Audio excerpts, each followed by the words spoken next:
උතර වගේ බැලන්සින් එකයි බය කියන දේ අතහරින්නේ නැහැ. බයිසිකලෙට තියෙන බය අතහැරලා තියෙන. ඔයාගේ අවුරුදු 12 කෙනෙක් කවන එයා බයයි. ඔයාගව බය නැහැ. අය දෙක තමයි වෙනස්. උතර ඔයාට තියෙන්නේ කියලා දෙන ටෙක්නික් එක කරන්න විතරයි තියෙන. උස නැහැ. ඔයා හිතන උස එපා කියලා. ඔළුවෙන් අයින් කරගන්න උස. ඔයා මට කොච්චර සෙල්ලමක් උස නැහැනේ කකුල තියන්න බෑනේ. කකුල තියන්න ඕනේ පුතේ බිමට තියද්දි විතරයි. ඒතර වීලියක් ගහද්දි කකුල බිම තියන්නේ නැහැනේ. අපි උඩම තමයි ඉන්නේ. රේස් කරලා යන්න තියෙන්නේ. හැබැයි පළවෙනි දේ බ්‍රේක් එකට අපි හදාගන්නවා. එතකොට වට ඕන මේ බඩි දන්නවනේ බඩි අයියා මටත් වඩා කොට. හැබැයි අංක 1 අපිට කාටවත් මෙයත් එක්ක හැප්පෙන්න බෑ. බලන්න මට වඩා බලන්න කොච්චර කොටයිද කියලා නේ. ඒත් මට වඩා වැඩ දානවා. ඒතර උස කියන දේ අතහැරලා දාන්න උස වැඩක් නැහැ. ලෝකේ හොඳම චැම්පියන්ස්ලා මා හරිම කොටයි.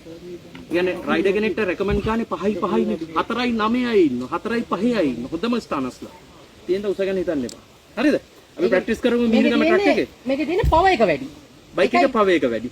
එකයි සෙල්ලම් කරගන්න අමාරු. ඒ පව එක කියන්නේ යක්ෂයෙක් වගේ තියෙන පව එක අපිට කන්ට්‍රෝල් කරන්න පුළුවන්. කන්ට්‍රෝල් කරන්න එකම තියෙන්නේ බ්‍රේක් එක තමයි. අපි සාමාන්‍ය අශ්වයෙක් වුණත් එතකොට අලියෙක් වුණත් කොහෙන් හරි අපි දාලා අලියට කනට ඇදලා බැලන්ස් කරන්න යා කොච්චර ලොකු වුණත් ඒ වගේ මෙතන බ්‍රේක් එක තමයි තියෙන්නේ.